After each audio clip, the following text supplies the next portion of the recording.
And we're live. Good evening, everyone. Welcome to Holy Crap, the vlogcast. Vlogcast that comes from a skeptical point of view to answer some of the questions of why.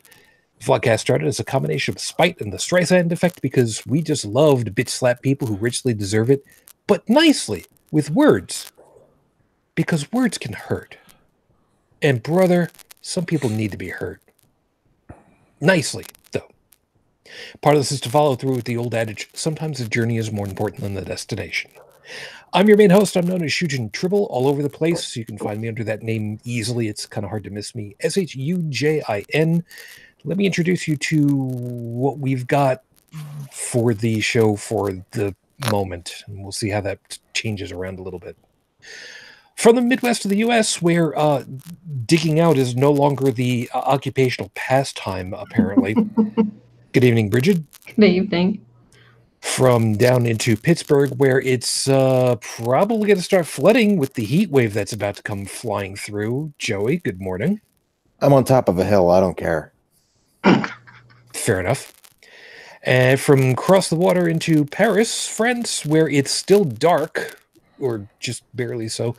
Good morning, Joseph. Good morning, sir. So, as you folks obviously can see, we are down a couple of hosts. For whatever reason, for those that did not know from last week or the week before, unfortunately, we will no longer have HereticWoman. You will have to look back at the previous week's episode to get the full explanation as to what's going on. Forgive me, really don't want to go through too much of that, and I'm going to end up doing enough of it as it is. UnrenownedTech, I do not know. I have not heard from, which is what it is. Sometimes it happens. And Dalan, we know, is going to be a little bit of a problem child. See, his computer decided to kind of take a dirt nap. Well, more appropriately, his hard drive. So we're going to kind of wait and see what happens for him when he's able to get himself back up and running. He did have a glorified tablet, if I remember right, a Microsoft Surface, I believe. So I did send the show request over to him. I don't see him on any of my messaging stuff, so I do not know how that's going to play out. But talk about coming in at the last minute from outside of the DC area where a cold wind is shivering down some people's necks. UnrenownedTech, good morning. You made it. Hey, guys. How you doing? You doing okay? Yeah, I just almost forgot. Fair enough. It's good to have you. Okay. So anyway, yeah, we will have to wait and see what happens for Dalan. We'll kind of work it from there and see. The big thing, however, is that when he finally gets the bonus from his company that he's been waiting for, oh, mama, he's going to be building up himself a new big rig. And that's going to be interesting because at that point, it's going to be like, dude, M.2, do you know what that is? Oh, you do? Okay, well, shit. All right, fine. I thought it's swapping. All right, fine. You know what? It's fine. You guys don't know what M.2 is? That's fine, because until recently, I didn't either, and it's just like, shit, there's new stuff I got to learn about now, isn't it? God damn it. It's a nice connection type on a motherboard. Really great for hard drive memory. Yeah. So I got a buddy of mine that's building up a new rig over in... Shit, I forget where he was. Anyway, over in Europe, and he's looking at a motherboard that's got like 3 M.2 slots.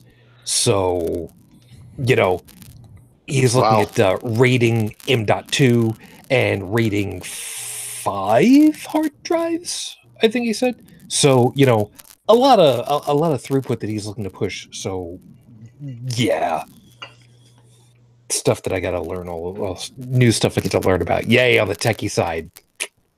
Happy days. Anyway, so, of course, as always, thank you for joining us. If you are watching live, of course, as always, please take advantage of the live chat feature, which, if memory serves, is over on this side of your screen, I think. I'm pretty sure. I could be wrong. I don't know. But, you know, I'll keep track of what's going on over there. Stephanie, Thank you, Fearless. Hi. And for those of you that are perhaps catching up in time for, happy Super Bowl weekend. I don't really care. Whatever. Go Bills. Well, yeah, except not so much. Well, I think they ought to do something with the worst two teams that are out there and call it the toilet bowl. They do. It is called the toilet bowl. Is it? It's just not technically official. Okay. It's not generally celebrated either. It's like, yay, we won. We're only second worst in the entire team. We lost everything. Hey, congratulations, Bengals winning. I'm sorry. I'm sorry. I'm sorry. No, you're not. Sorry, not sorry. Well, I could have said the Browns. I tell the Browns to go all the time, but they do get flushed every day. I had nothing to do with this one. Anyway. So especially after hot sauce. You're not helping. Anyway. So we're going to have probably a relatively difficult show to get through. And I'm certainly hoping that we can make through. It's just going to be a little bit of a tough one. So let me cough with the microphone muted a second. I'm actually much better than I was, for what it's worth. I do have a regular drink for a change, and yes, drinking Tang again. Shout. Because why not? And they don't call it Tang at NASA. It's the orange flavored drink aid. I believe is what it is, because they can't call it by trademark names. It's government agent, whatever. So how about I just get everything rolling, because otherwise I'm going to start doing what I do when I'm uncomfortable, and that's just ramble. All right, spin in a circle. I don't think that's a good idea. Well, instead of rolling, spinning in a circle, at least you can stay in place. Yeah, and then I'll strangle myself with my cord, and that's not good for anybody. Yeah. So let me go ahead and get everything rolling over here with you guys. So start off this week. 5 minutes on the clock. Your 5-minute freestyle starts right now. Euphemisms. We use them all the time, and there's a reason for it. And most likely, the ones that you would recognize the most would be the ones for the uncomfortable. They've passed on. They've shuffled off their mortal coil. They have joined the choir invisible. They are asleep. They've crossed over the rainbow bridge. They have entered Valhalla. They have joined the warriors of Sto-vo-kor. Whatever terminology you want to use for it, it all comes to the same damn thing. Someone's dead.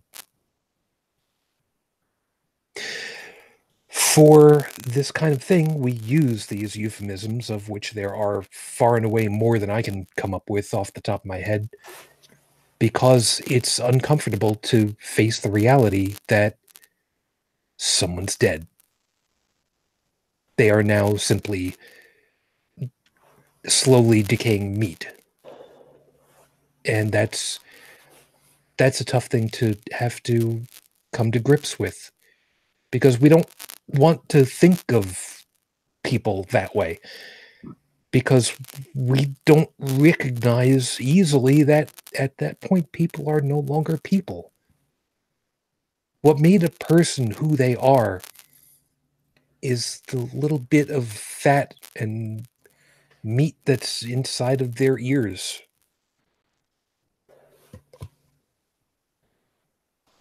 They wrote for the Klingons that after someone has died, all that's left is just an empty shell. Do with it as you will. It may seem to be kind of cold and callous, but it's true. I mean, at that point, there's nothing left.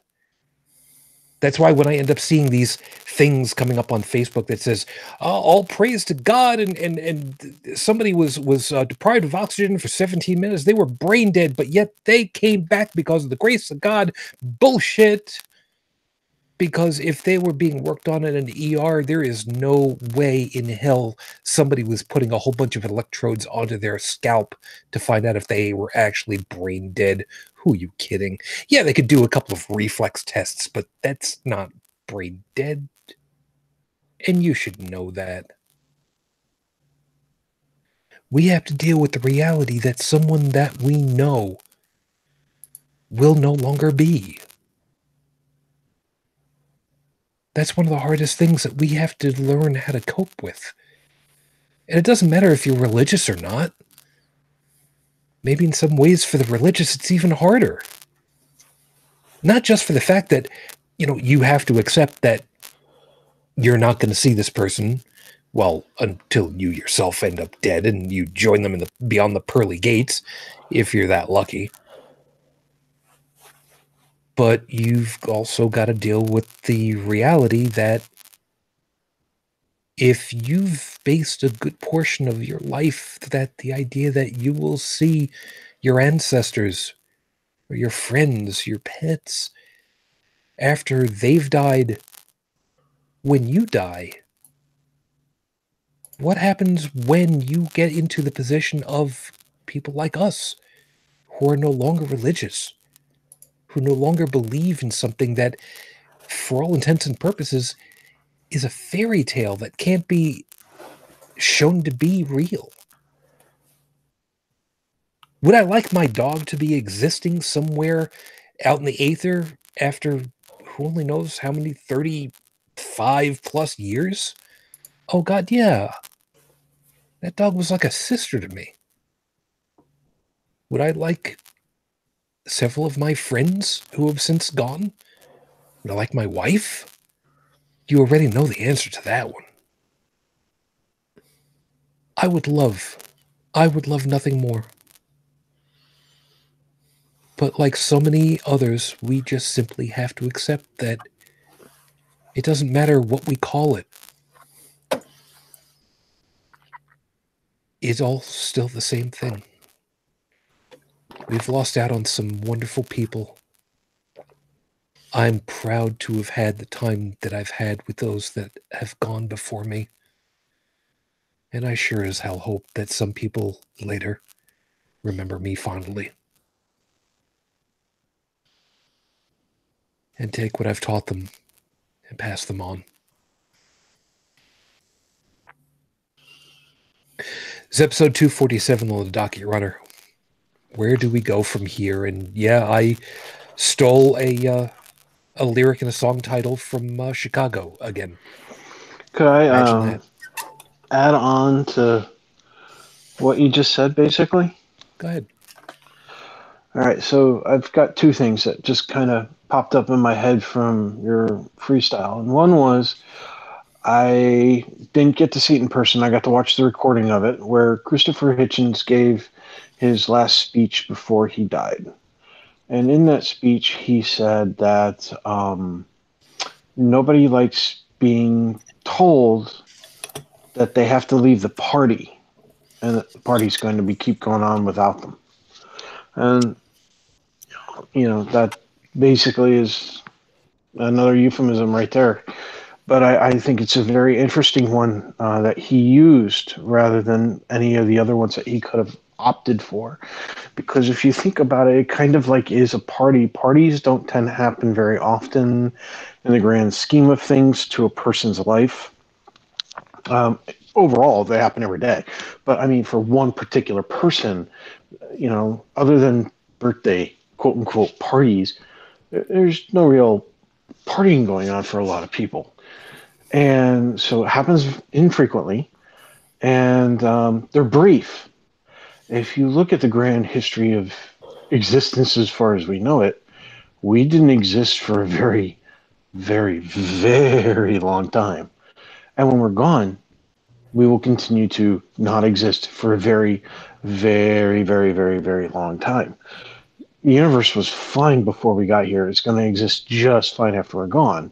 And that's like a lot of parties, especially parties that you leave early. Parties going to be just fine without you. And nobody, nobody wants to go early. Nobody wants to go home early, and it sucks. The other thing I thought of is for, you mentioned, how do you deal with that for anybody who's a listener who's having a very hard time dealing with death, whether it's a family member or a friend or just, in general. There is the Recovering from Religious Foundation that as well as the, what's that, the secular, the psychologists, the ones who find psychologists and psychiatrists who are secular-based medicine that get promised is that group. You know what I'm talking about? I just had their name in my head. Recovering from religion has the link to that as well. But it's basically it's a group of doctors who have pledged to only use evidence-based medicine rather than telling somebody to go pray it away. There's also on Facebook a group called Grief Beyond Belief that Rebecca Hensler runs, and it's a closed group, but that's for people who, are grieving and want support, want to help each other. And religious talk is not allowed in there. You do it and you get booted. Okay, for refresh my memory, because I haven't been on Facebook in frickin' forever, how do you get invited into a closed group if you're going to do it proper?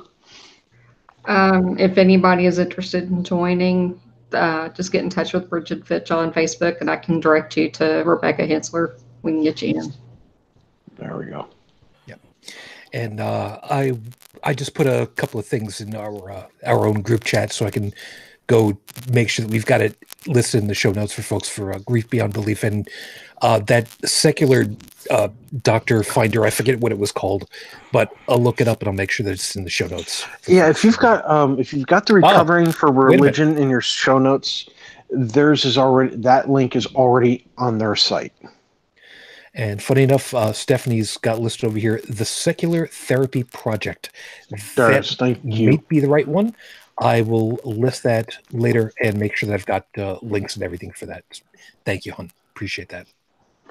All right. Sorry, I don't have. I'm doing from a cell phone, so I don't have all the chat windows and everything else available to me right now. Not a worry. That's what you got me for. Okay. So, anyway, obviously, normally about this point, I would be checking in with HereticWoman. Unfortunately, that will no longer be, so I kind of have to make sure I take this one on myself a little bit better.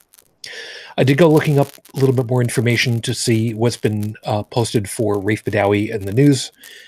I was able to find something that was dated from the Daily Mail as of the 7th. There we go. I did not see this one earlier. I do not know why.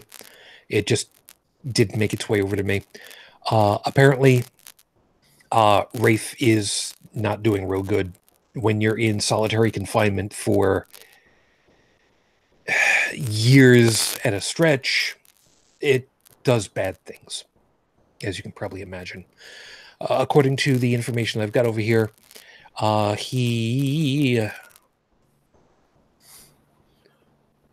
we go. According to his wife, he has, according to the quote that's listed over here, quote, he has problems with his kidneys and psychology is very bad. Again, when you are, when you're cramped up for, a while at a clip, somehow that doesn't totally surprise me. Stephanie, I do know that Daily Mail is dodgy. However, I did go looking up a couple of other pieces, and considering the overall trend for the last couple of months, at least, I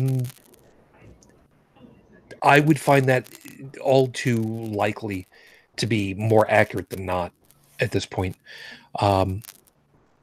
it's tough because his wife is only able to contact him every once in a while.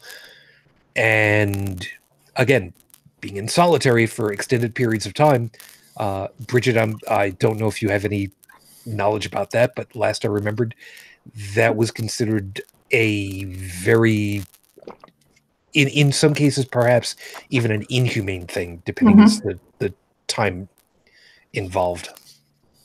Yep. Being deprived of any kind of human contact is very psychologically damaging. We are, after all, social creatures. So, yeah. So, as of the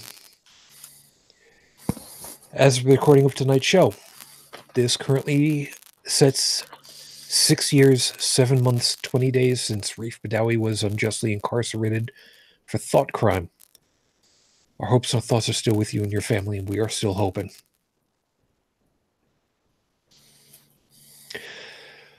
So, I was really hoping that Dalan would be able to be with us tonight. It's kind of what I was basing the idea of doing the show on. I had a hard time trying to figure out what to do about tonight's show because, well, as you can probably imagine, we're still in a little bit of a spin, trying to figure a way through. I did help out with Beyond the Trailer Park with their show to commemorate HereticWoman. I'm very glad that I was able to be there for that, and I say that with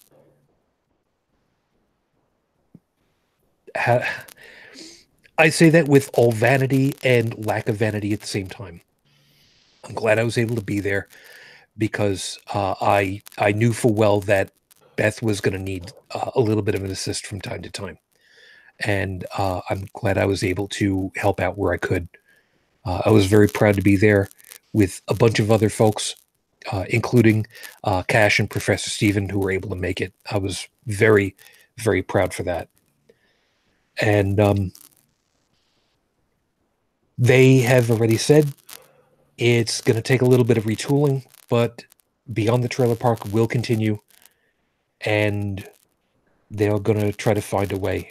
Samantha, I mean, Brigid, technically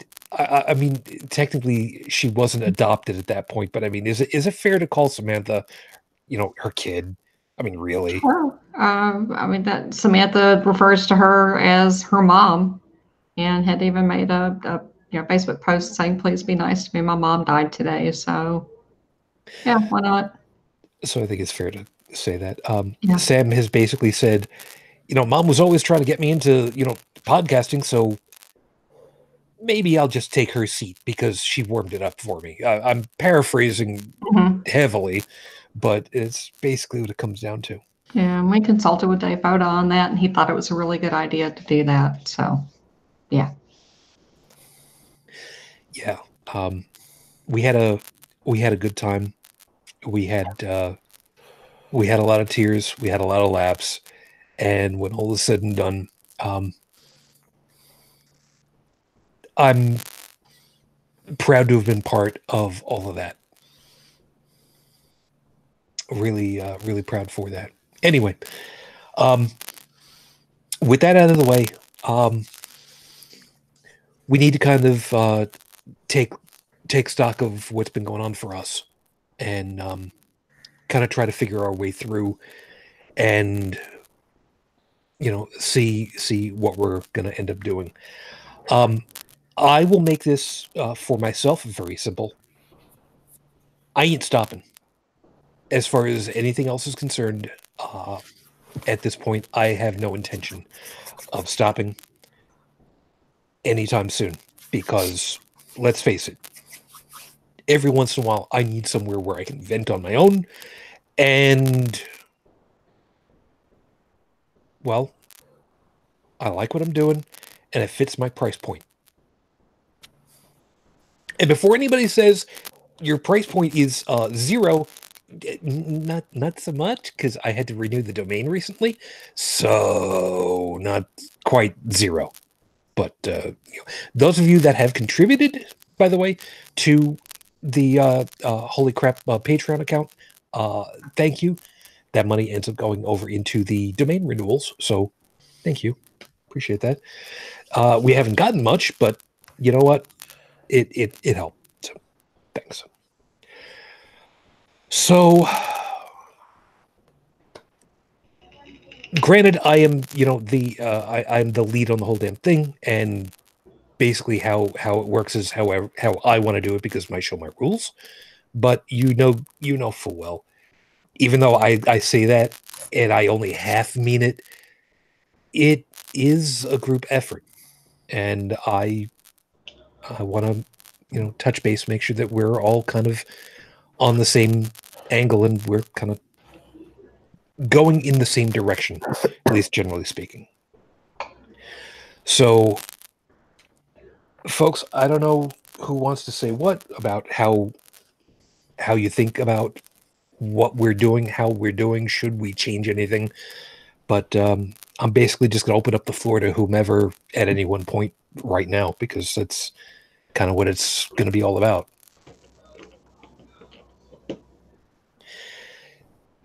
Don't everybody speak at once.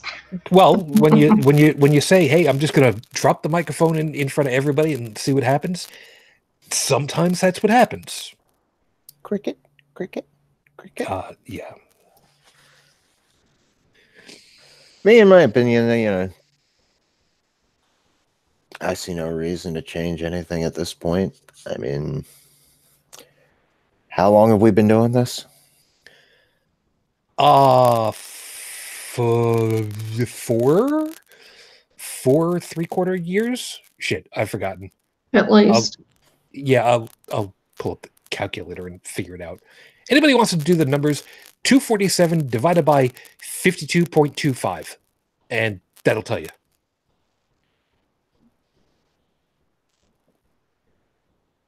Am I thinking of it right? Yeah, because 52 weeks in a year plus a quarter every yeah. No, that's right. Yeah, I'm thinking of the numbers right. So now I got to go ahead and pull up the calculator, because now people are going, haha, you can't do that in your head, can you? No, I can't.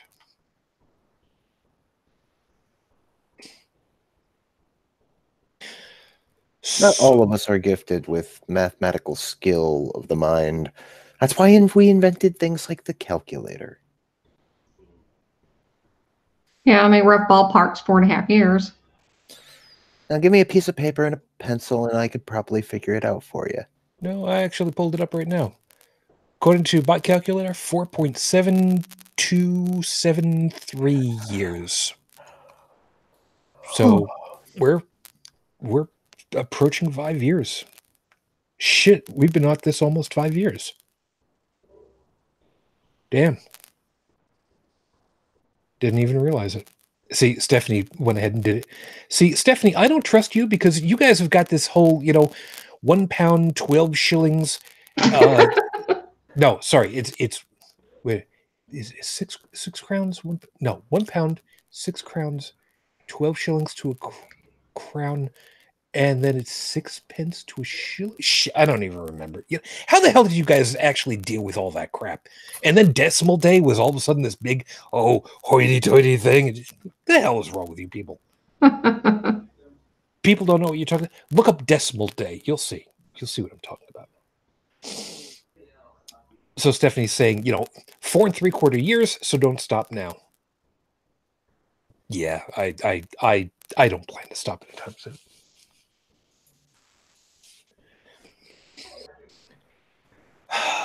So, Joseph, you're being exceedingly quiet about this so far. No anything to say about it? I'm still processing it. Yeah. That's fair. That's fair. In that case, let's just say that I could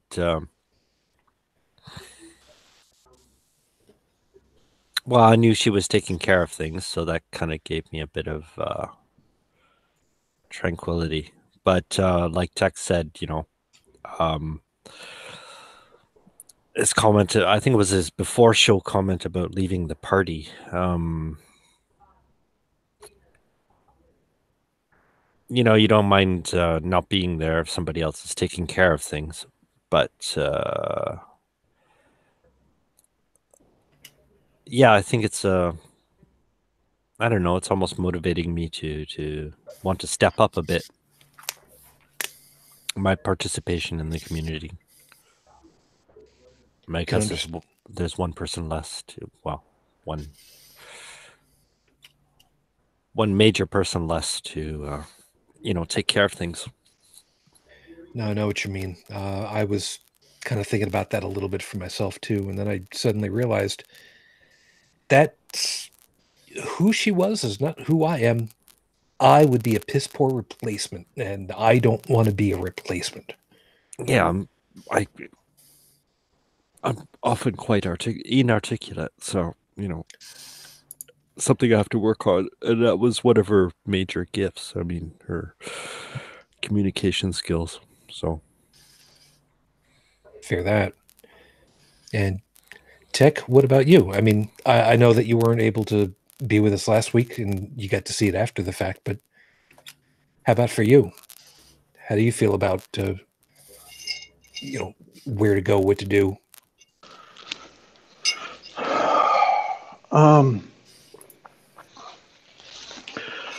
There was an aspect of the show with HereticWoman that I'm going to miss, and that is the easy laughter, the banter back and forth. I kind of riffed off her. She would sometimes riff off of me. I'd make little jokes, and it's going to be a little bit harder with not having that path that allows me to make those mental connections where I come up with those real face palm, oh God, Tech, no, you didn't just say that. It's going to be a little bit harder, but it's still going to happen. It just means I'm going to have to put a little more effort in there instead of being a little lazy about it, because, one less person to inspire, actively inspire, I should say. So I'm going to keep doing the show, though.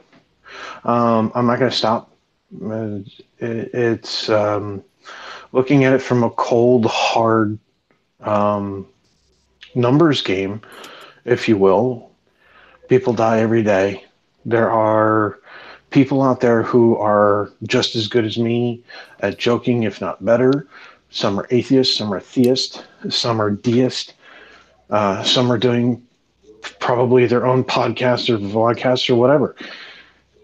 Maybe some want to and just aren't. The fact is that I'm here. I could very easily be replaced in the grand scheme of things. It would be a different person, sure. And they'd have some variation of impact in one way or another. But nobody likes to hear that they can be replaced, even if it's the truth. No one likes to hear that a slot can be filled, because it makes them feel less valuable. When you think of how many billions of people are on this planet, we're all replaceable. But that individuality, that individual personality quirks that make us the uniqueness that we are, right? That part, that can't be replaced, because you only have one HereticWoman, one UnrenownedTech, one Cash, one Shujin, and so on and so forth. You'll have plenty of people with humor. You'll have plenty of people who are good with words. You'll have plenty of people who are lost for words when a loved one dies. So you'll have plenty of people with so many similarities they could almost be that person, and yet they never will be. We will probably have more hosts coming and go on this show for one reason or another, and may have new blood come in for one reason or another. But we won't forget them, and that's the important part. So regardless of whether one of us decides, look, I can't do this anymore. It's too painful. Okay. Or, you know what? I'm going to keep going. Or I'm going to up my game. Or I'm going to whatever.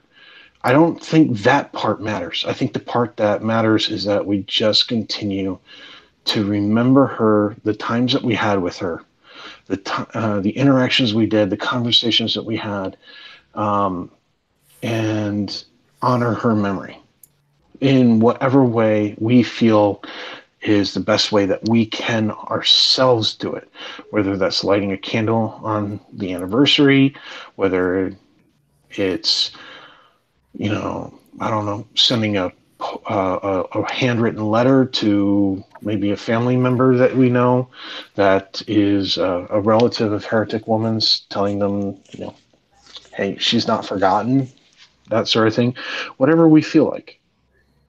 But as far as the show goes, I'm not giving up on the show. Shujin,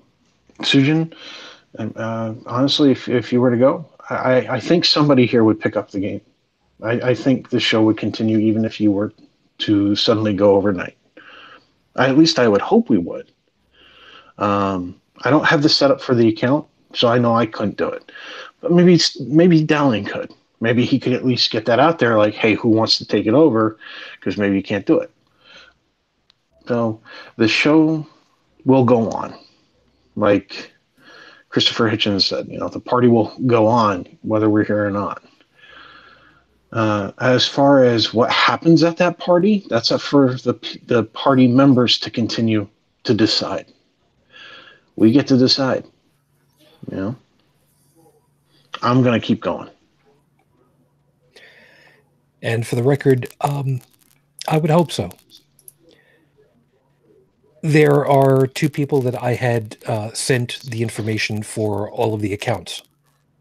I actually took a picture of the pieces of paper that I've got over here with all of the logins for everything. And the only two that had pictures of those were Heretic Woman and Dalan. Because they were the two that specifically had experience with doing podcasting type stuff. So I figured that they were the best ones to hold on to. So at least I realized I kind of went in a little bit of a loop there in No. what I was trying to say. But yeah, I mean, I don't think that just because Heretic Woman is gone, this show should fall apart. She was an amazing person, an amazing, provided amazing contributions. But, like the rest of us, she is, and she previously was one part of the whole. And as time has showed us over and over and over again, you can lose a finger, you can lose a hand, you can lose an arm, and you can keep on going. Or you can choose to give up. Oh, for the time being, my plan is to keep going. But I'll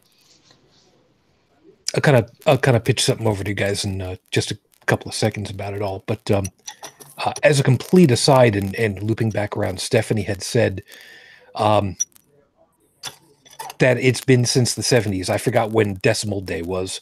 Maybe I'll put the you know what? I'll put the link in the link to the wiki article in the show notes for everybody to take a look at later. It was 12 pence to a shilling, 20 shillings to a pound. A crown was 5 shillings, and it's all because of the Romans. So, yeah, I can believe that. It still doesn't make it any much easier. Then again, we also had the mile broken down into over 5,000 feet. How many after that? I don't know. I don't remember.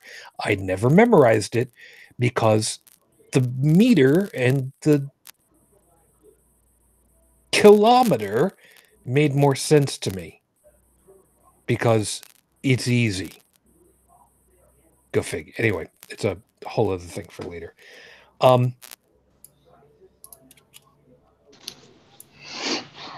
Let me kind of pitch this over to you guys and see what you think. for the time being.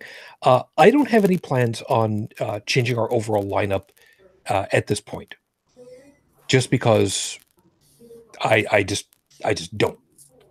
I hadn't really thought about it. I hadn't considered it. I mean, who the hell ever considers this kind of thing? But only because I only just had a sudden thought about it. Let me kind of shop it out to you guys, and also you guys who are watching live, feel free to chime in at any point. Also, what about the idea of kind of shopping out a floating seat to whomever has another podcast of their own that would like an opportunity to just drop in, get an opportunity to say, hey, I'm from podcast blah, and okay, I'm joining you guys for this week, and cool, and kind of rotate around a little bit, kind of the same way that Jake Wharton with the Imaginary Friend show has a rotating group that he calls up and says, hey, you want to be on this week? I don't know, just like I said, just kind of I don't have a problem with that. I like having other people to talk to, so that way we don't wind up being an echo chamber. I mean, granted, we're all operating from a similar seat of atheism and, our thoughts of, most of the reasons why we don't believe, basically not being convinced, lack of evidence, that sort of thing. But we all have different, when we have if we have different people coming through, we get to hear the different stories of the backgrounds of when they were believers and how they got there. Were they born into it? Did they drink the Kool-Aid? Like, I was born and raised Jewish, and then I drank the born-again Christian Kool-Aid and all that other fun stuff. So I think having people come in and talk is a great idea, just so that we don't. We've talked about this one subject for 50 million times, and we've beaten it to death, and we've said the same thing that many times in a row. You know what I'm trying to say? Yeah, I'm with you. Guys, I'm just dropping the ideas out there, and just chime in on your own. Or I'm going to start calling for volunteers. Yeah, Joe. I mean, it's not like we're replacing HereticWoman. That's something we've done before. We've had guests on the show talk about things before, like Callie Wright. Yeah, our silence is, we don't have any immediate answers. We have to, to find our own way through it. I know. So there's no ready-made answer for this kind of thing. Well, my take on the entire thing is, yeah, I'm perfectly fine with having weekly guests. It's hell, I started out as one, so. And look what happened. You got stuck with us at this point. Yeah. Look, you were so desperate you invited me on the show, Shujin, and look what happened. Now I don't stop turning up most of the time. Yeah. Yeah. And it's only because I know full well Digital Dog Cow would never stoop to this level. All hail the canine bovine. Yeah, I don't think I've ever put a link over to Tech Comedy. I should go ahead and do that. I don't think Tech Comedy's alive anymore, dude. I think the last time I saw it live was a forum post, and that was kind of it. But there should be archives still of the canine bovine stories. I don't even know if I'm trying to pull up the webpage itself, and I'm not seeing anything popping, sadly. Next time I get a chance to, I'll see if I have anything in my bookmark archives for it. But it's just techcomedy.com if the website's still live. Oh no, this is sad because the webpage comes up domain's gone. blank. No, but I looked at the page source, and it's just a comment, and it says Silance, SILANCE is golden. I know. I have to believe that's somebody's idea of a joke, but I don't know what the joke is, and I feel really sad about that because Ghost, you need to fix the page. it's see the problem of it is it's entirely possible that it's just The bar's to the left. there may not be anything left of it anymore. It might not So- be. I mean, hey, it was great while it lasted. It served a purpose that was needed, necessary of its time. And unfortunately, that it went so many. They had so many technical issues when one of the providers kind of foobarred, and they lost this wonderful archive of technical knowledge because it wasn't just a site where people posted humorous anecdotes and face palm moments and head desk moments and things like that. Inside the forums were all sorts of troubleshooting and knowledge and just an amazing repository of issues at hand and even guidance, how to deal with things in the daily work life and how to manage managers and such in such a way that you were able to get your department to, resources or whatever it was needed without making managers look bad so that they would continue to support you and things. And that kind of wealth of knowledge is gone. It's a shame. Yeah. Look, And I went looking up. I found some information for a Google Plus account. Google Plus They're going bye-bye. bye. Yep. yeah, I was like, oh, great. I've been trying to delete this thing for years. Yeah. And for what it's worth, at least the domain is still registered. Yeah. And well, it expires in the middle of the year. So Well, if the domain is set to expire in the middle of the year and it gets renewed, either A, they forgot about it and still use the same credit card that it's registered on and they have an auto-renewing cycle, or B, the forums are still up. which I can't say for certain. Right, you'd have to remember the forum path, and that would be an old bookmark. So, again, it's something I'll have to look up.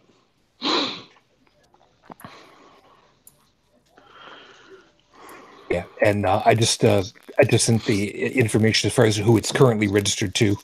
I don't know if that's who that is, but be that as it may. I don't know. Anyway, Brigid, I figure I might as well bug you a little bit. I mean, the idea of trying to get to folks every once in a while, every week, every other week, to be part of a rotation every once in a while. Why not? Feelings. I can. Well, that's part. I'll tell you part of why. Why not? I'm generally a lazy person. That's part of the problem. And We've had guests on before. yes, and I always have these great ideas as to let me go ahead and get this person, see if I can get this person, and then it just kind of falls by the wayside because things just Because we're get late. rolling. It's a late time slot. Well, yeah, that's part of it, and part of it is also that I get sadly a little bit lazy and have other things on my mind. I've said it before. If I'm a second in command of something, I'm a great person to do it. But being the head of a group is usually a really bad place for me to be, and I will be the first to admit it. I try really hard. But the idea of getting some folks every once in a while to kind of help out, that's not such a bad idea. I mean, if nothing else, we could. Oh, I hadn't thought about it, but I could bug Bobby and Bill and Ashley and Susie and get their asses back just a little bit. Yeah. I mean, what's the worst that can happen? Ashley just says, "Why the hell am I doing this again? I gotta get up."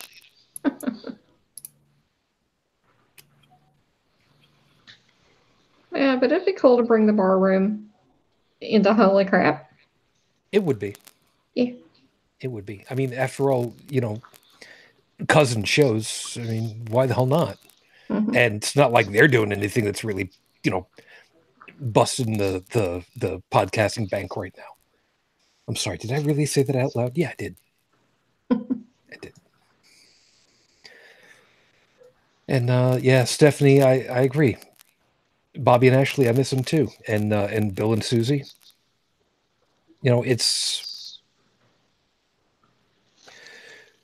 We know full well that things end up happening. And these are not easy things for some folks to do.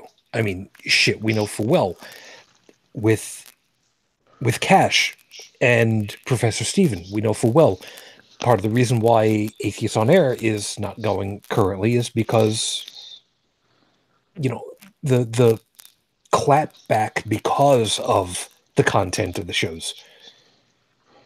You hear the word, some people hear the word atheist and all of a sudden, you'd think the second coming of Satan was right on top of their head. And, what the hell are you going to do about it? And they yell and they scream and they rant and they rave. And they try to cost you your business and they try to go after your job and yeah. And your family. Yeah, and your family. They lose their shit. Yep. And if anybody has any doubt about that happening, just look back into news archives about the Satanic Temple when they come in and they say, well, you're allowing the 10 Commandments on your property? Okay. We'd like in on that too, please. Thank you. Because, well, you opened up the door. Mm-hmm. Thanks for or letting how us in. about Orange County, Florida, I believe it was, where they were handing out the Bibles. It was like, oh, you're handing out Bibles? Well, if you're going to hand out religious material during school hours, either A, you have to do it for every religion, or B, not do it at all. Because if you do it for only one religion, then you're breaking the law, because the law specifically states that government's not allowed to push a religion or acknowledge a particular religion as that's the religion we're going to support or follow, and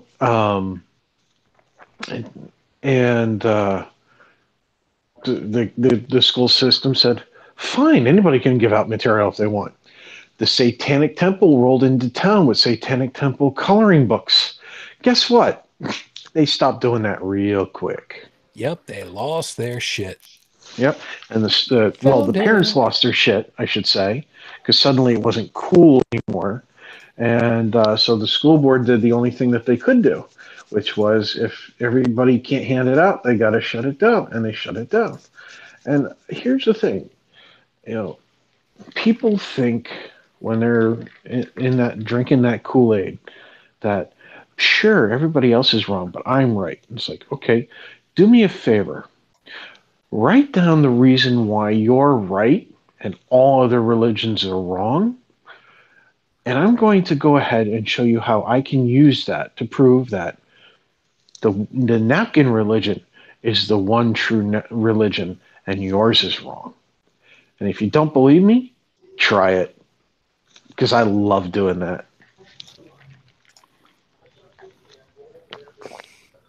Yep. And I found my copy of it. Yeah, You found your copy of the napkin religion? No, the coloring book. Satanic activity book. Yeah, there you go. It was great. Yeah, and you know what? The activity book's not a bad activity book. It's No. not. No. For About example, inclusivity and all sorts of stuff. yep, they've got the find the differences in the two pictures, the word jumble, Mm-hmm. an actual coloring page, Well, the whole connect thing's dots, word search, maze. What's Cerberus dreaming about? a color. I think what's funny about that is that their version of Cerberus has only got one head. Poor little guy. It's just a dog named Cerberus. Yeah. Yeah. A code decoder. The answers are actually there. So, yeah. They even have a maze. Yep. And let's see. The word jumble. Oh, I'm probably going to be okay. If you don't want it spoiled for yourself, mute the thing for about the next 5 seconds. The word jumbles are friendship, compassion, respect, empathy, justice, reason, and freedom. Wow. How cool is that? And see, some of those words actually conflict with certain religions, like respect and compassion and empathy, because you don't believe in my religion, you believe in a different God? Die in a fire! Where's the empathy, respect, and compassion in that? And if people say, oh, well, my religion's not like that. Really? When was the last time you read your religion's holy book? Not recently enough. And that's the strangest damn thing. They show time and time again that a lot of the people who are, of Christian, who are following Christianity or Catholicism, and saying about how peaceful and everything it is, haven't read the damn book. It wasn't meant to be read. No, it was meant to be used to whip people into shape. How there was a time if you got caught with a book, you could get in trouble. Well, yeah, that's kind of gray actually, because in the Middle Ages, most people couldn't read anyway. So if you had a copy of it in Latin, it was okay. But what they got stickly about was English translations, because the book wasn't. It was only in Latin until Gutenberg, actually. Well, not so much English, so much as whatever the local languages were. Yes, English was one of them, but if you had a localized version, you're now learning how to be literate in your own language instead of the language of the educated church, and that was a threat To the church. Exactly. Anything the church felt was a threat, that's when you found yourself tied to a stake and burned alive. Yeah, just consider the church a political entity instead of, it's nothing more than that. Their holy babble was just a tool to exercise control. It's a virus. Yes, and I believe one of the greatest clapbacks was, if memory serves, I believe it was Galileo. And yet it moves. He was basically sentenced to house arrest because he said, the Earth is not the center of everything, because these things move in ways that don't account for that, and yet it changes differently and stuff because telescopes, and I'm jumbling it all together, and I'm sorry about that. But you know what? You made a really good point there. If you look at it from a different perspective, the interesting thing is that there are many threats to religion, because if you take all of humanity and make humanity go away, religion dies with it. However, science, the things that move, the universe around us, the stars, the planets, the comets, everything, the scientific foundation and principles that make those things work are still there whether humans are gone or not. But religion could die with humanity. Because religion is a sorry.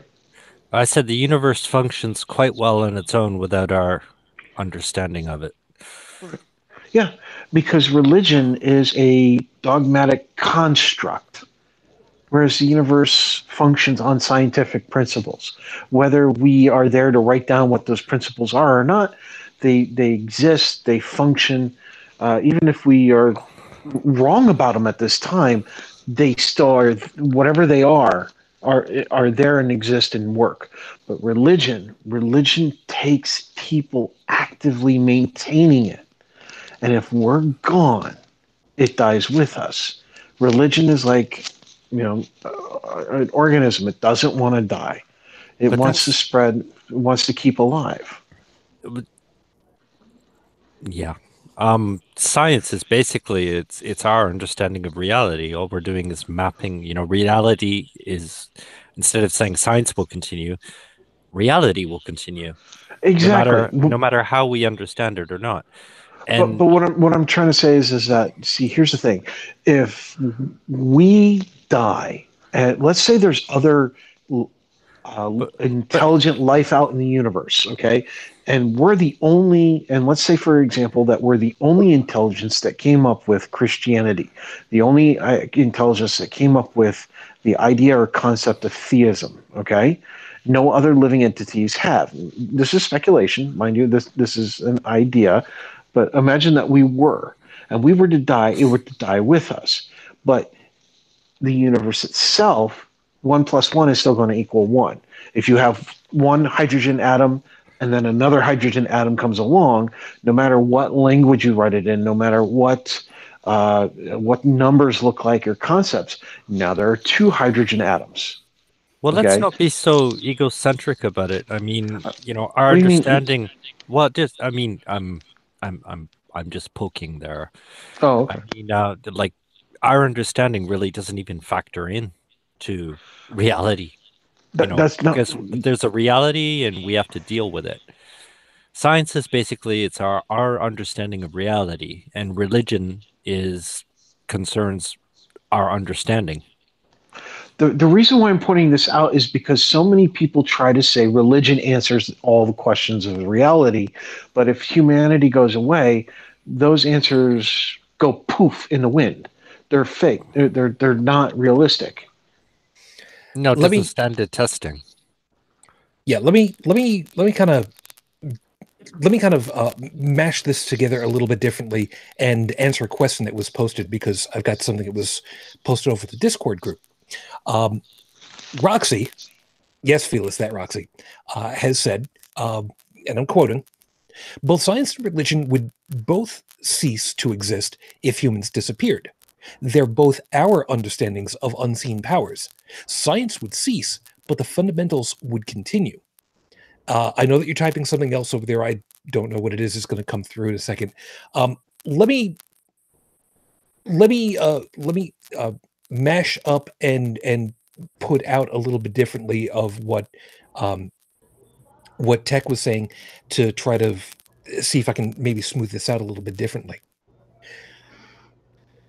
If civilization were to simply stop, just gone, done, today, all religion and all technology would be gone with that at the same moment, because civilization, no conscious level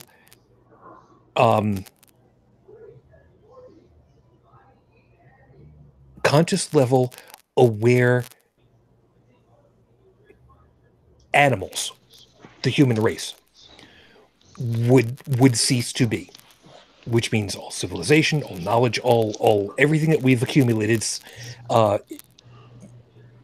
for civilization, gone. If you want, both religion and science do deal with understanding, but religion is more a political thing, and science completely lacks that that aspect. Okay, well, not where I was going, but okay. Anyway, to finish that off, the next civilization that were to come forward would create new information. They would test the universe, and they would still come up with the same information about how the universe operates. The science would still be the same. Would it come up with religions of its own? Possibly, but that would be different from what came before. But the sciences, the knowledge and understanding of how the universe operates, that would still be the same no matter what language it was in, because it's still the same. It's still the same information when all is said and done. As far as to the testing of if religion has a fundamental to work from,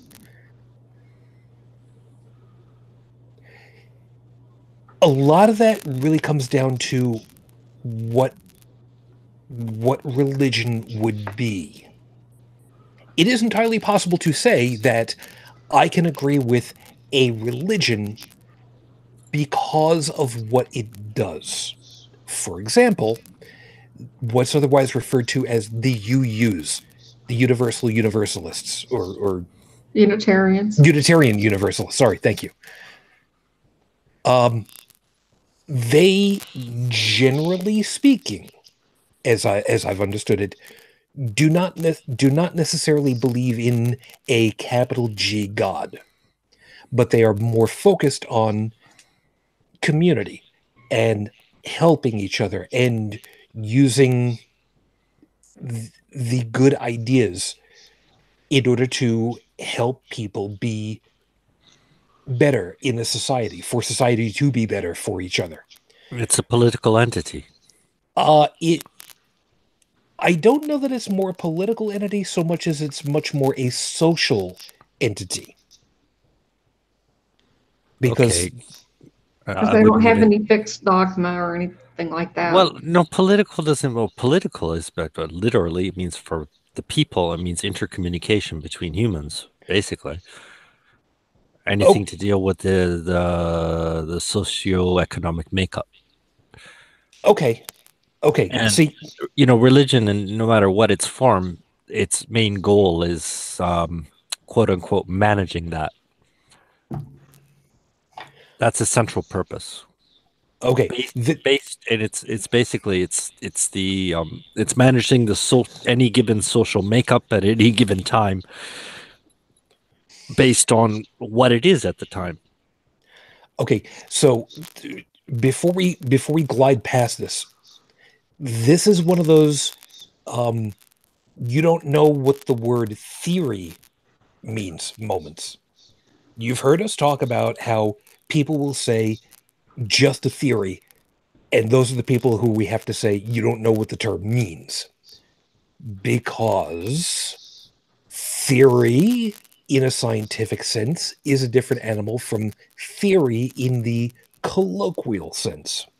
So I believe when you were saying a political entity, you were saying it in a different context from how I was expecting political to mean. Whereas I was expecting that you were meaning it as they are looking to become an umbrella.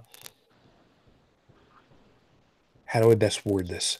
An umbrella overseeing organization for the purpose of controlling how resources are distributed. Well, control is an extreme word. Managing is kind of the same thing to a less extreme level.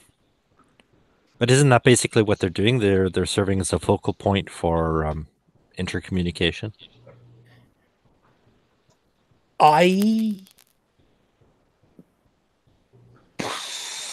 You know what? I'm going to have to say that I think that I have information about it, but I also think that I probably don't have nearly enough correct information to say.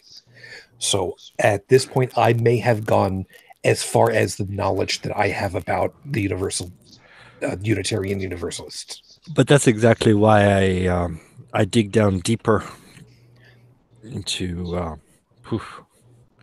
almost psychology. I mean, what role do they serve? Like, I mean, the role of science is clear, but the role of religion, people tend to skirt around that particular topic.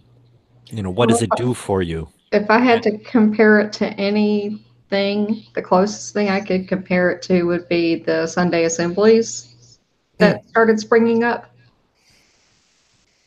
There is comfort in numbers. Yeah. True and that. That's one of the most basic human traits. So Yeah. they can at their lowest, at their most favorable way of describing it would be providing human comfort. Yep. And as an addition on that, by the way, Roxy has put it this way, and I don't know that I disagree. Politics is how you govern. Social is how you interact with others. Like I said, I don't think that I disagree with that. Yeah, we're getting into definitions of terms, but I mean, we're talking about something, Right, and that's why I'm saying, and we may not even have a word for it yet. That's possible. But it's clear what we're talking about, right? See, it at first it was not for me, because like I said, when you said political, my first thought was, as Roxy put it over here, politics is how you govern. Mm-hmm. And that's the context of which I thought that was what you meant, as opposed to social is how you interact with others, the way that she put it, which is the reason why I was saying that they tend to be much more socially conscious, socially active, almost humanists more than anything else. Mm-hmm. I think, well, what I was trying to say, that the two are combined because we each have a basic need to intercommunicate with like other humans, and so it's that at the base. And what the Unitarians do is provide a focal point for that intercommunication, and that's political. So it's kind of both at the same time. Okay, it's going to take me a little bit of time to properly process that, because it's an area that I had not thought through before, and I've not heard quite explained that way before. So forgive me if I'm a little slow on the uptick on this one for right now. Oh no, because I've been like that since decades. So That's fine. Wants to go ahead and you know, you want to be intellectual on top of us all. That's fine. It's not fine. intellectual.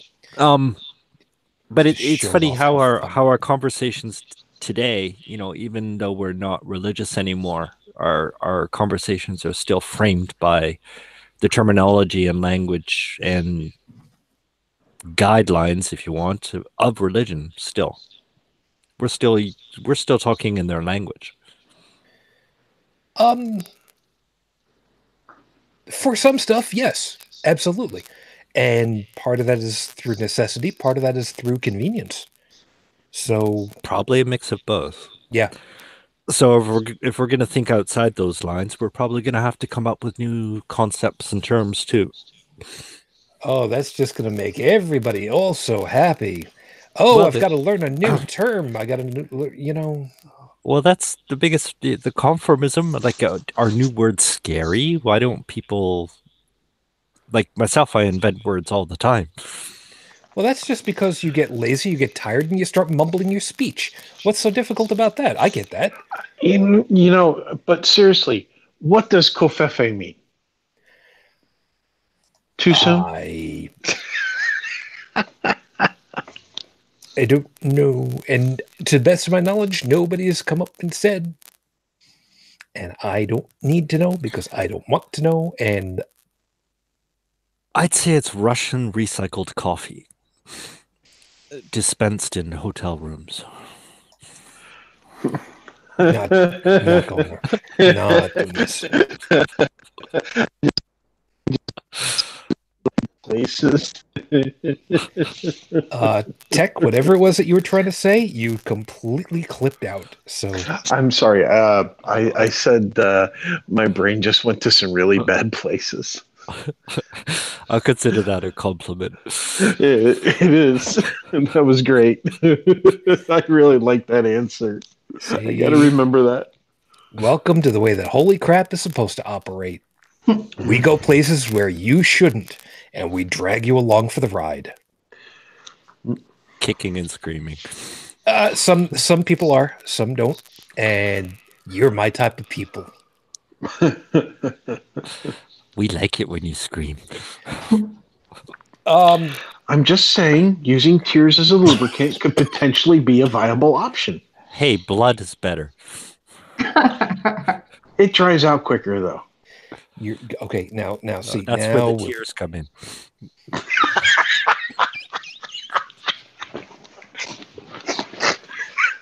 anyway. And of course, this is where Heretic Woman would be losing her shit because she's just be going, "Wow." But saliva doesn't dry out as quickly as either one of those. Wait, what? What does? Saliva. Okay. Brigid wins. Brigid wins. It's a little more viscous, but still. You're right. You're right. Mix all three together. Wow. That way you've got. If you want to be able to chip it off later, you have to add semen. Yeah, that add the nutrition, add the protein factor to it. Make it nutritious. Shujin is not impressed. Look at that face. I was actually trying to remember two words.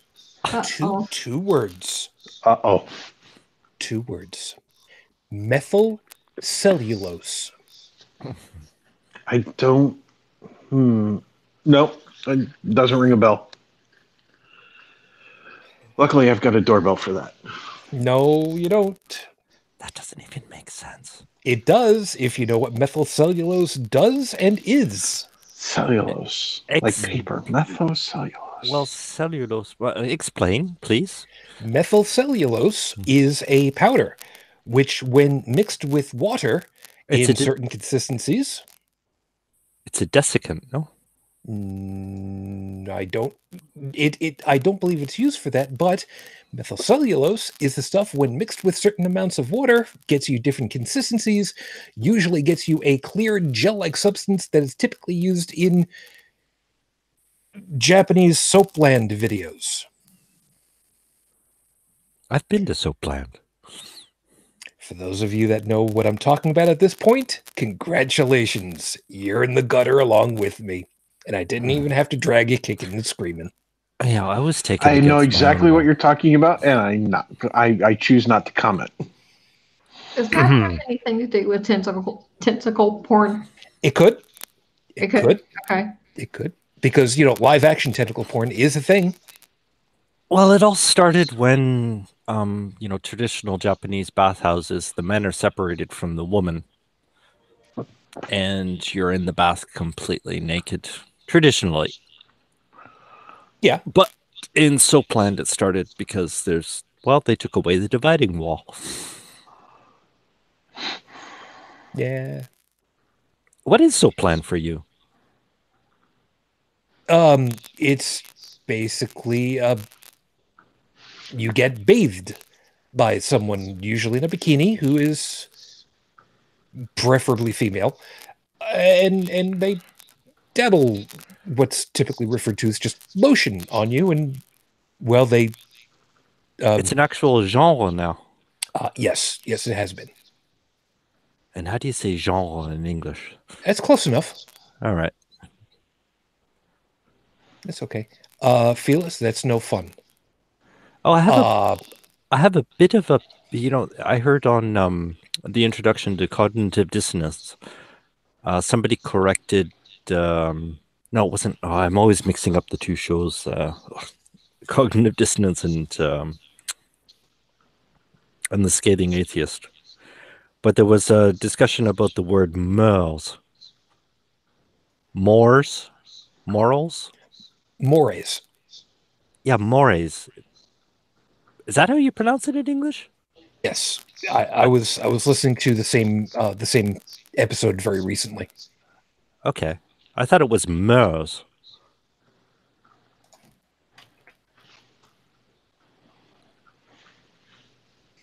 Spelled like that, or close to that, but usually it refers to your moral compass, your mores. Okay. In French, it's mers. Well, French is weird. Well, that's probably from French. It could be. Moeres.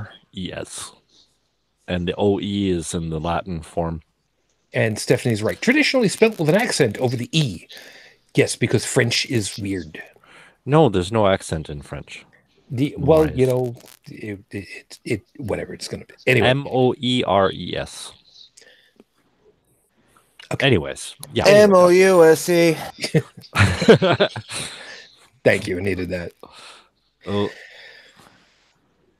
now I've got Full Metal Jacket in my head. Anyway.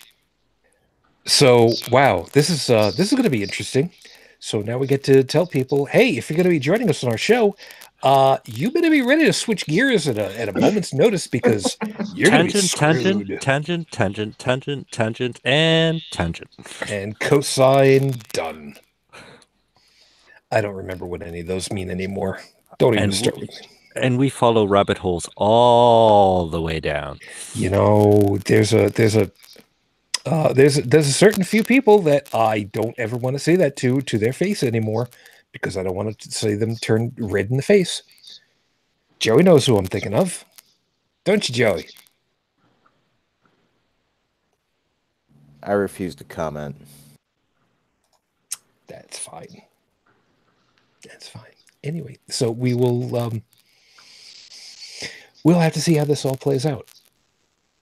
So, yeah. So now you have the option of taking the conversation anywhere you want to. Yeah, and I think that I will. So let me at least tell you what I'm considering for the near future, because I've been thinking about a couple of things. I do want to see about putting the extending the invitation as a permanent invitation for the other cousin shows to pop on. So Barroom Atheist, Atheist on Air, Beyond the Trailer Park, Grief Beyond Belief, because any opportunity to help each other out, because why the hell not? After that, I think probably seeing about any of the other general podcasters, because why not? We've had several of them on, and I don't want to say that they owe us, but it'd be nice once in a while to see how that plays out. But one of the future shows and invitations that I want to have out is also to specifically the guys from the Merseyside Skeptics Society, more specifically to Michael Marshall, because he was the one that was involved very heavily in getting the national health system in England to stop funding the homeopathy hospitals and homeopathy prescriptions and get that off of the paychecks, shall we say, so that the national health system is not funding that any longer, because, well, taking the money away from stuff that doesn't do anything puts money back into the system where you can actually fund stuff that does work. And considering that he is over there in England and it'll be dark stupid in the morning, I know it's going to be a little bit of a hard sell, but I'm going to try anyway. Because why the hell not? And, kind of open it from there. I'm hoping to see about getting some folks from a little further west, so it's earlier in the evening for them, because it'll be easier.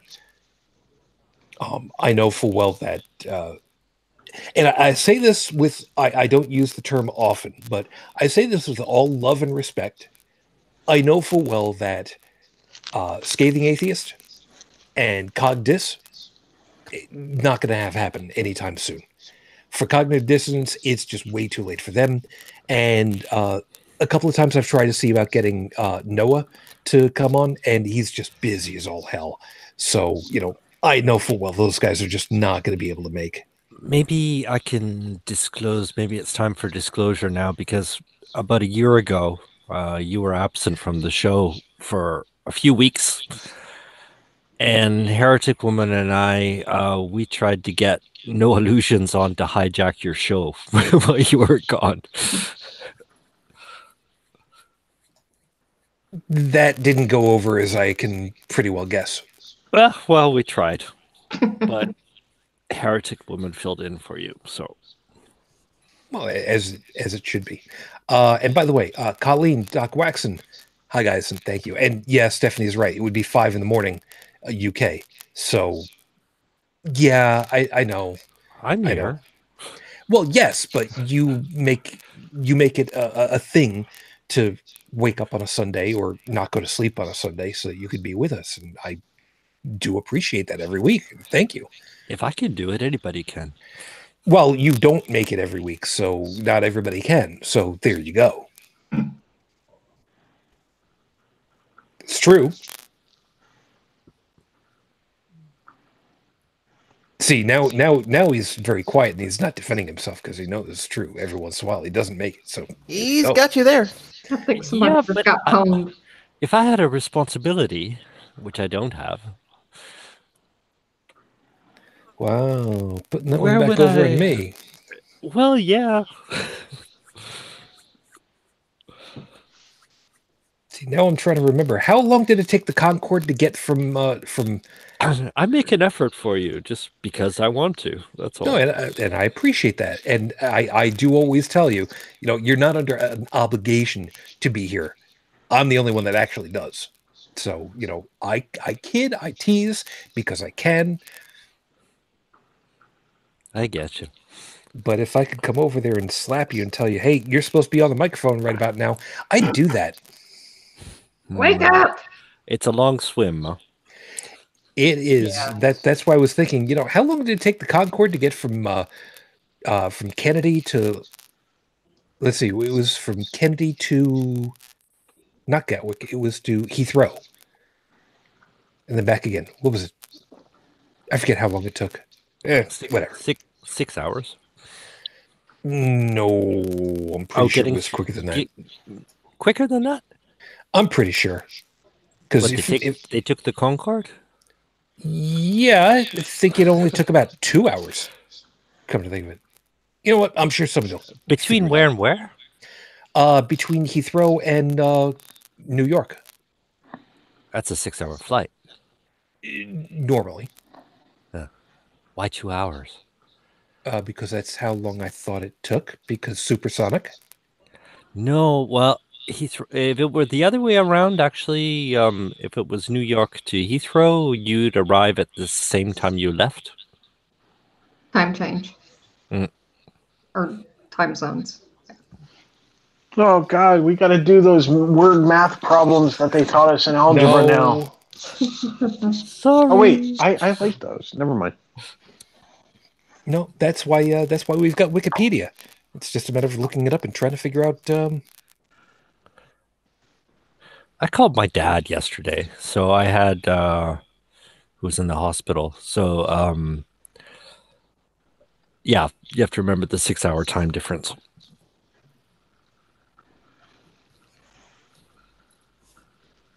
Not bad. Here we go. According to the record, Newark JFK to London Heathrow in 1996, its fastest trip, just under 3 hours. That's the fastest trip. That's the Concorde. The Concorde stopped functioning in, I think, 2003. Yes, that's why I'm making mention of this, because if it was a matter of that, if I could get to the Concorde, get to you, slap you to tell you you're supposed to be on, and then get on the Concorde and come back again, I still would completely miss the show. Okay. So obviously what we need is we need teleportation, and we need it tomorrow. So get on that, Professor Hawking. Oh, wait. Shit. He's dead. That's a problem. Oh, well. Guess we'll just have to do it ourselves. Anyway. If you need some help with that. Yeah, see, teleportation, the first part of teleportation is easy. It's that putting it all back together again at the end. That's the problem. Double click teleport, please. Yeah, Colleen, you ain't kidding. And Doc Waxon, to quote the majority of fifth graders, ew, math. But thank you for writing it as math and not maths. Multiple. I don't know what the difference is between math and maths.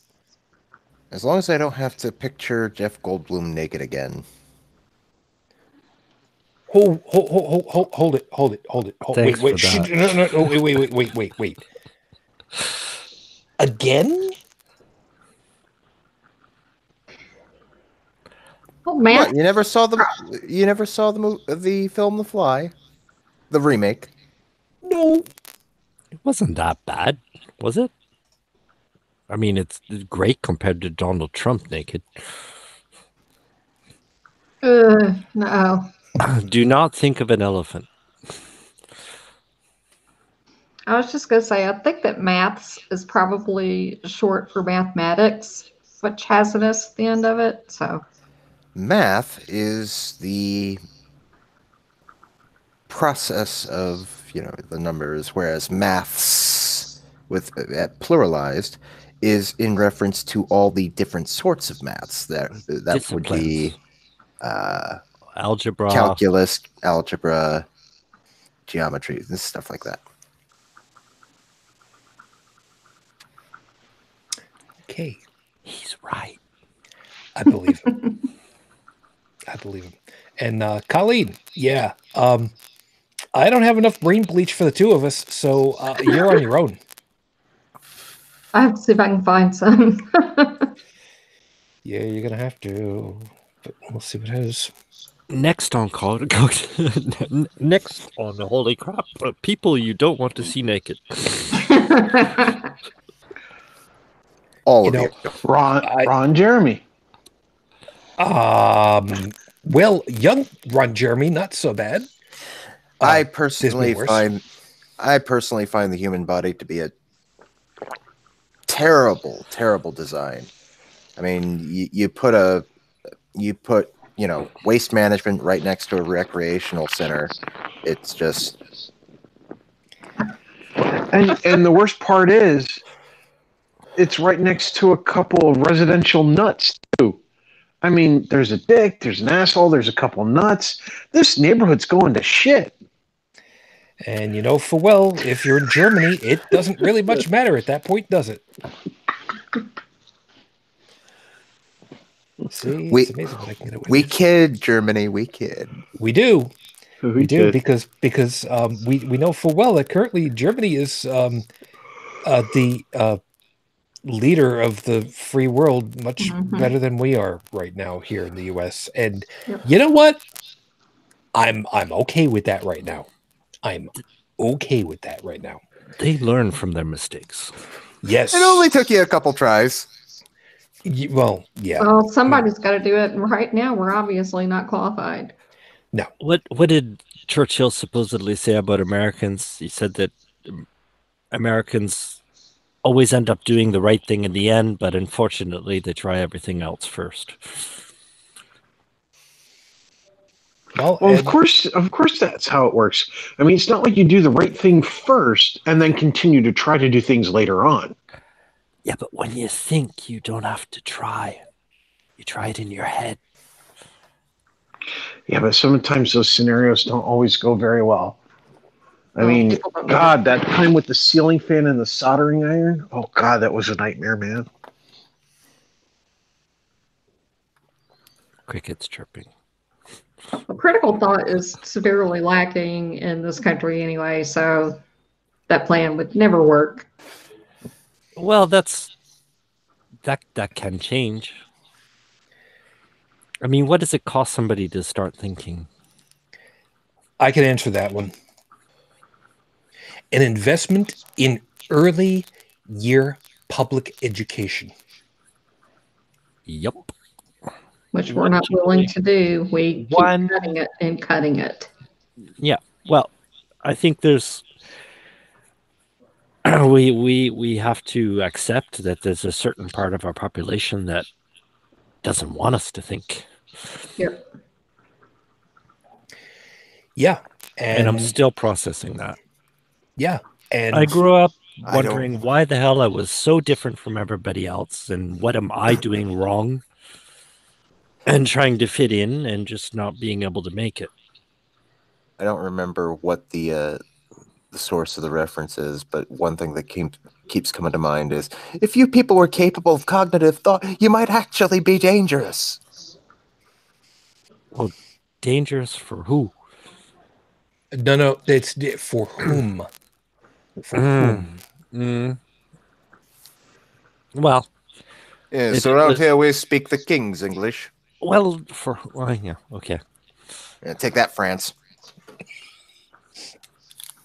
But no, it's all too true, and that was something that Heretic Woman fought really hard about, for people to think and understand and take whatever it is that was going on around them and actually put it into some semblance of, oh well, shit, I never really thought about that. I should really think about that. Yeah. And she tried so hard. Put people in face of their own cognitive dissonance, because I mean, for somebody who doesn't want to or can't, who has never learned to put two neurons together, they can go through life perfectly happy with contradictions. But Yeah. if you put those contradictions in their face, they have a choice of either reject or cognition, and Heretic Woman, she kind of put people against that Oh yeah. obstacle. Oh yeah. She basically told people, look, you're an idiot, and I'm going to show you why. Because if you're not listening to me, you're an idiot, because you're not listening to me when I'm telling you that you're an idiot, and I can show you why. I know it sounds kind of redundant and circular, but, well, she was right.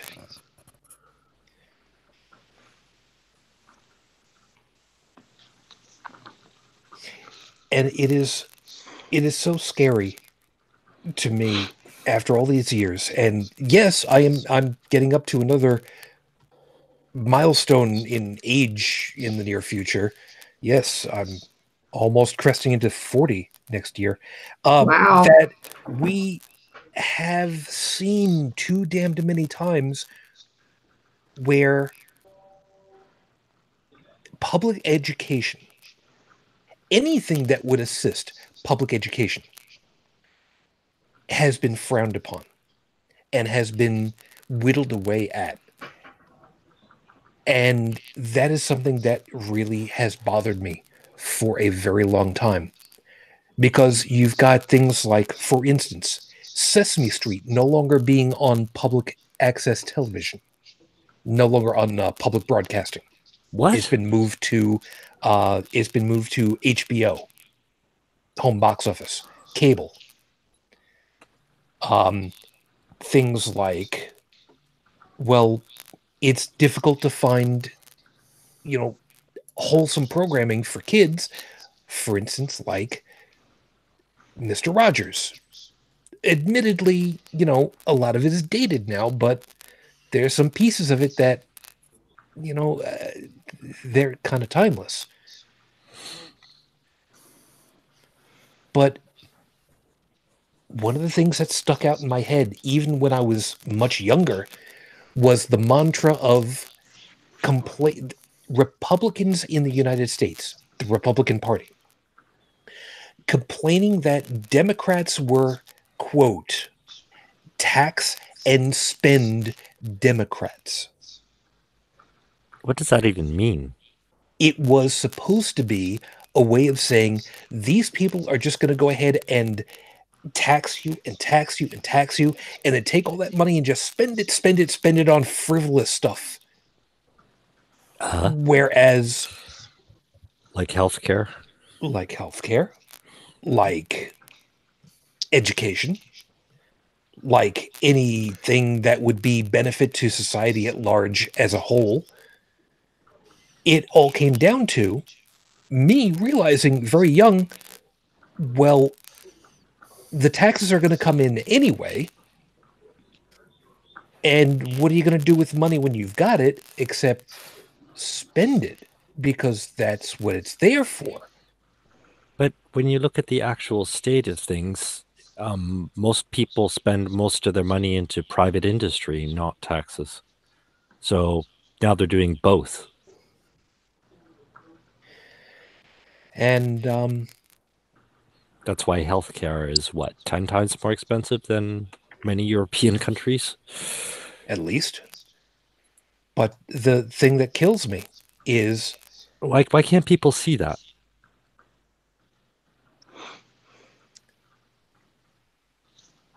Fear. Yeah, well, that's my biggest question. Why can't people see the reality that's right in front of them? I mean, there's certain people you could bury them in evidence and they'll never change their minds. Fear. Seriously, it comes down to fear-mongering. The in-group versus the out-group.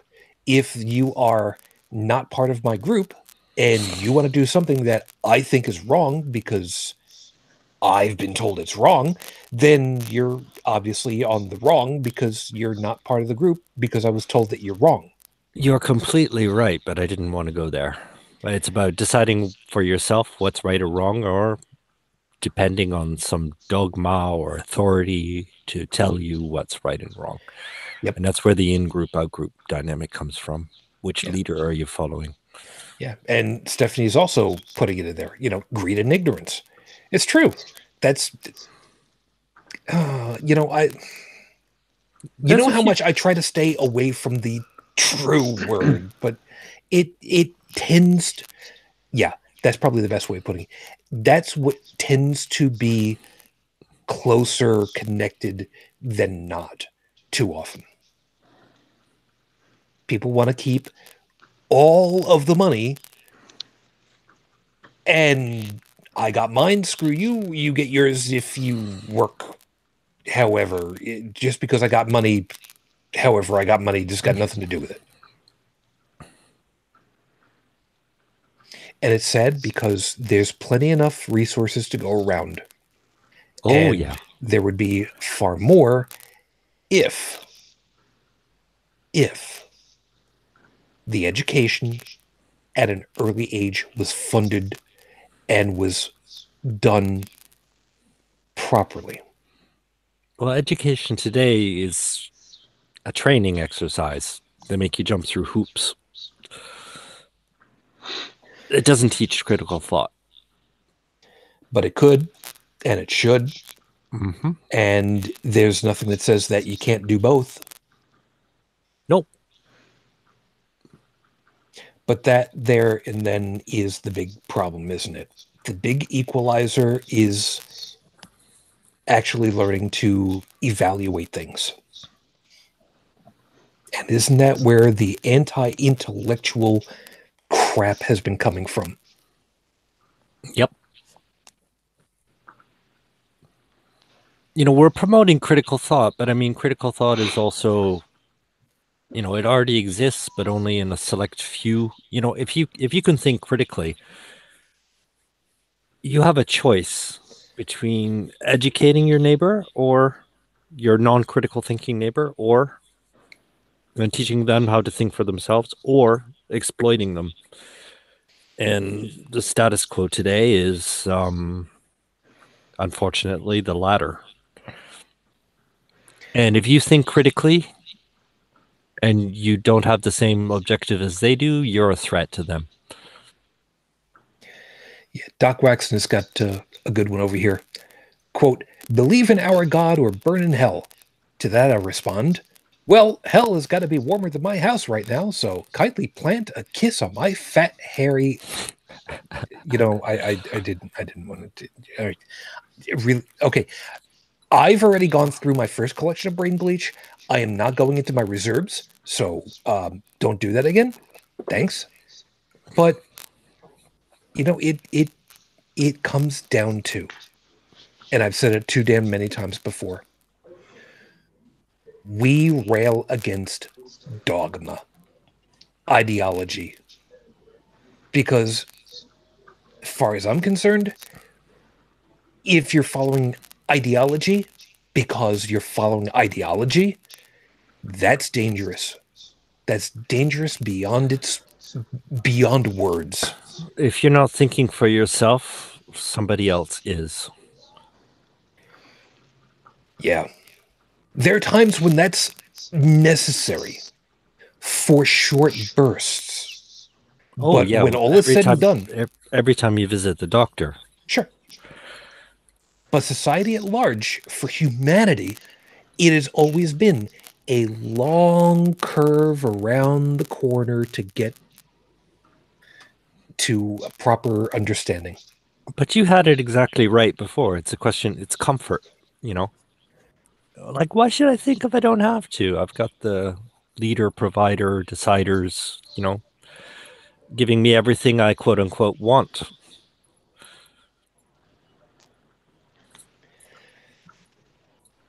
I guess that's the thing that we need to keep going on with then.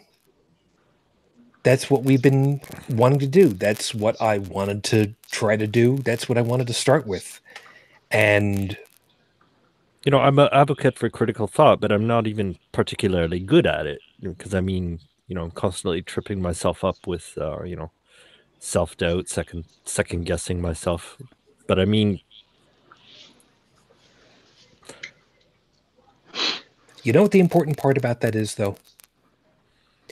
And probably the biggest takeaway that we should all finish thinking about as we close out over here is that you try. You recognize that you've got mistakes that you have made and will make, but when all is said and done, you try. That's important. Don't you think? Well, yeah, my message is basically, if I can do it, anyone can. That works good. We're actually going to see about getting out of here properly on time, so I'm going to go see about wrapping this at this point. I want to see what anybody else has got to finish off with. Hell, I'm not even sure what I want to finish off with. So, guys, I don't know who wants to, who has anything left to finish off saying before I go ahead and close this. Anybody have something that they want? A couple $1 million, but I ain't going to get it. Maybe not. But a thought or two that you want to finish off with?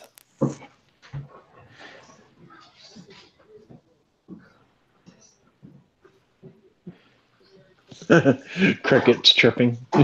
Yeah, well, it like I said, you know, it happens like that. It just so happens that today's a day. Today's a collective of brain tripping.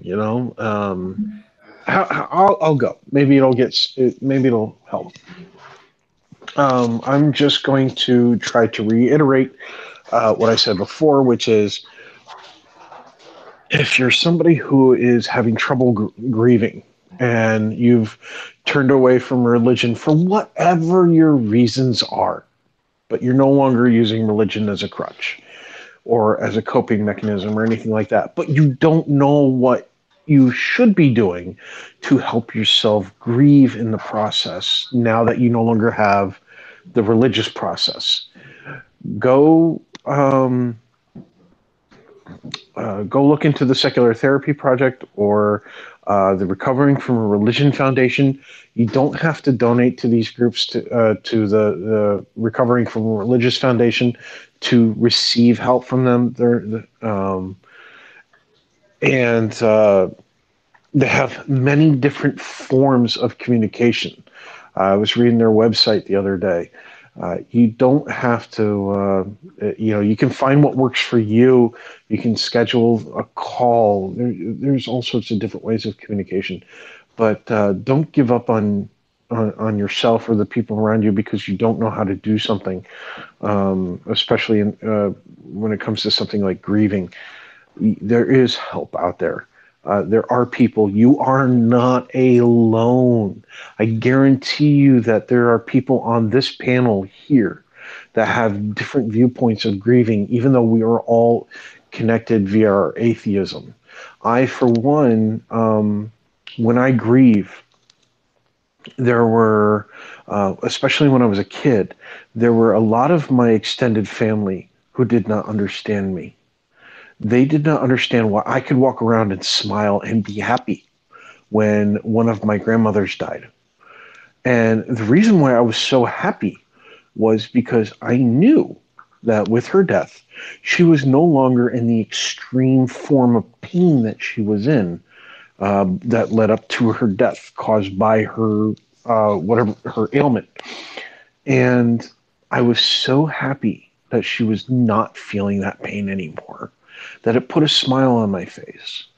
And I had all these wonderful memories of what we had done together, and I was reliving them in my head. So I was a very happy little boy surrounded by a lot of very upset, very tearful people, and that pissed off a lot of people. My mom actually had a couple people in our family approach her about my cheerfulness. And my mom, being the ever-loving, wonderful woman that she is, put them in their place because they didn't understand. And she didn't fully understand, but she knew that I was okay. And she knew I was doing my thing. And so I've met one other person. I lost a colleague through a car accident at another job I had worked. And me and one colleague, we were talking about happy memories of her. And because that's how we chose to honor her memory. That's how we chose to grieve. We told each other good stories, good memories and such.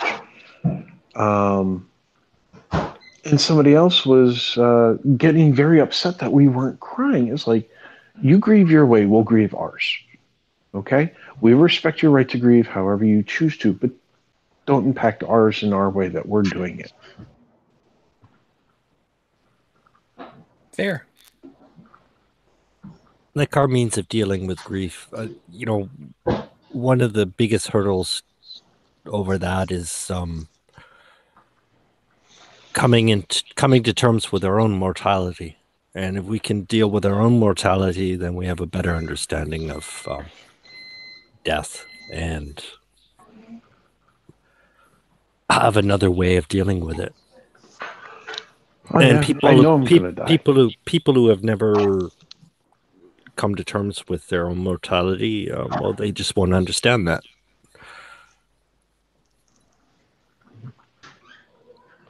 It's like I told my son, I'm going to die.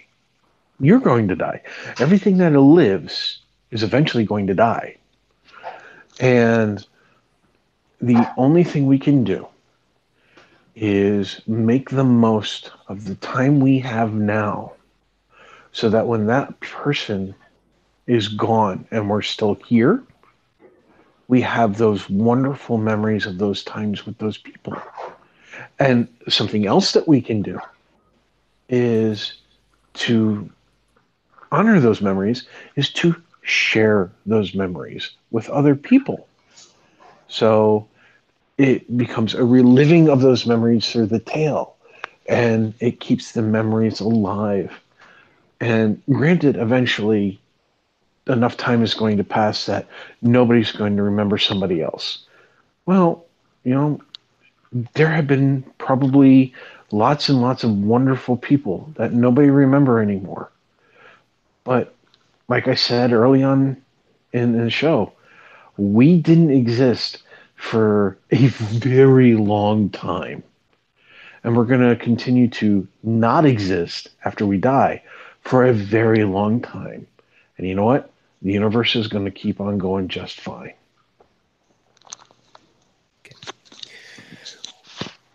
So, Joe, I don't know if there's anything that you wanted to say to close out. Somebody could turn the damn heat on. It's common. But beyond that? Nope. Otherwise, no gripes, complaints, concerns. I'm content. Which means Brigid? I don't know. Well, I'm with Joseph that I'm still trying to process this and wrap my mind around it. And I think part of the reason why is because it was so unexpected and so sudden. If HereticWoman had been ill or, something like that, then I would probably have an easier time processing it. I just don't know what to do with this. I'll figure it out, but it's rough. True that. I'm just going to go ahead and close this up with this. We're not going away. Not by a long shot. I started this whole damn thing to get the opportunity to talk about stuff that was uncomfortable, that was not fun, intentionally. And this isn't fun, but this is purposeful. There is a reason that we're here and why we talk about the stuff that we do. Because it's not what everybody else is talking about. I don't want to talk about politics like everybody else. I don't want to talk about what's happening in the world stage like everybody else. I don't want to talk about whatever is the flash in the pan news like everybody else is talking about. I want to talk about the stuff that we otherwise don't normally talk about, the stuff that is there in the background that sometimes you tune in and you're like, yeah, actually that is kind of weird. Okay, where are you going with this? I want to be able to have people say, never really thought of it, and I never really thought of it that way, but okay. I don't agree with you, but okay, I now have something new to think about.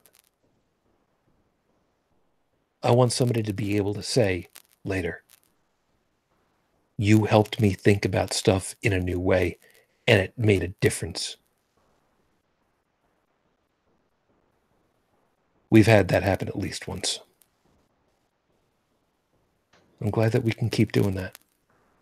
And we're going to keep doing it because that's what we're here for.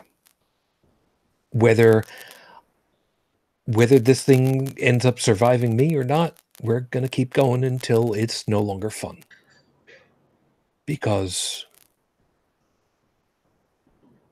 we want to be able to do exactly what we're doing. We want to talk about things that actually matter to us. And who knows? Maybe it actually does make a difference. That's all that we can hope for. that we make a difference. With that, now's about a good time as any to just go ahead and just wrap us all up. So all of you that have been with us tonight, thank you very much. I hope that you had yourselves an enjoyable evening and you found something worthwhile in all of our thoughts and all of our perspectives tonight. And most especially, thank you for being patient and willing to stick out with us as we try to get through the next transition with everything. So let me go ahead and say goodnight to everybody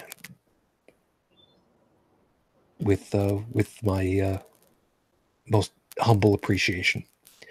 Joseph, thank you very much for your time. You have yourself a good morning and hopefully stay warm is appropriate at this point for you guys over there. I haven't checked the weather, but thank you. Yeah, we had a cold front come in around 7 o'clock last night.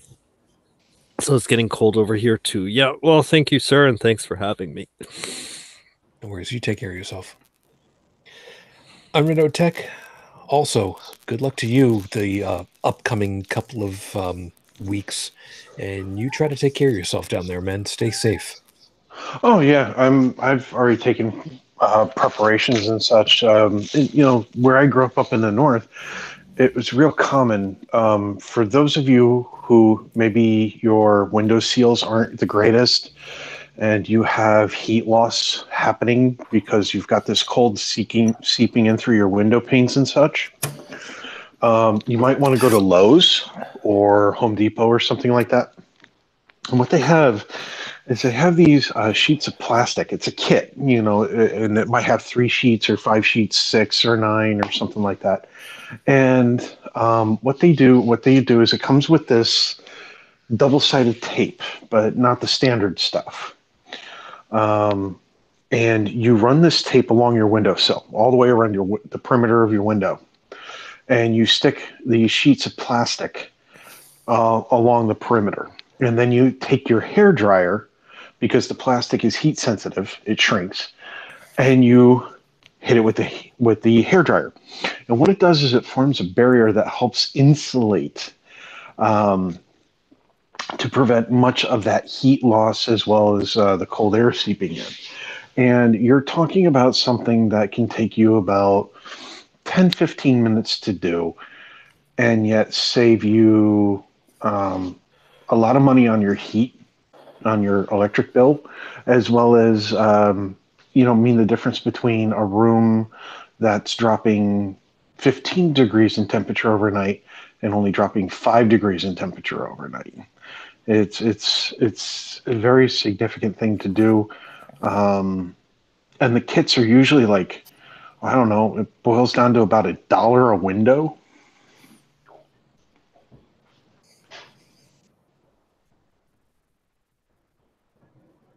Okay, that was a quick cutoff then. Well, no, it was just a case of, hey, it's we're talking about cold weather. So if anybody here is listening and they're not aware of this, like I said, I grew up in the mountains in the north. We were very aware of this. All my neighbors knew this. The whole town did this every year, especially if you had a window that didn't have double pane glass or anything like that. You lost a lot of heat. Good to know for later. I appreciate it, man. Joey, you try to stay warm and don't cook on any of the animals down there, hey? Why would I? Look,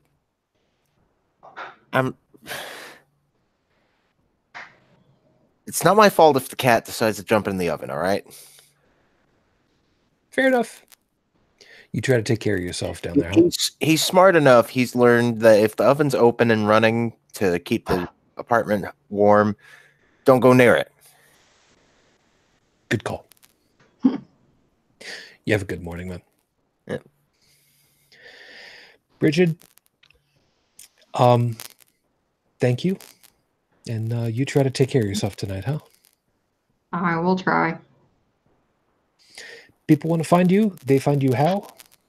Can find me on Facebook as Brigid Fitch, or find me at my blog at brigidfitch2112@wordpress.com. Thank you much, man. And everybody, thank you very much for being with us tonight over in the live chat.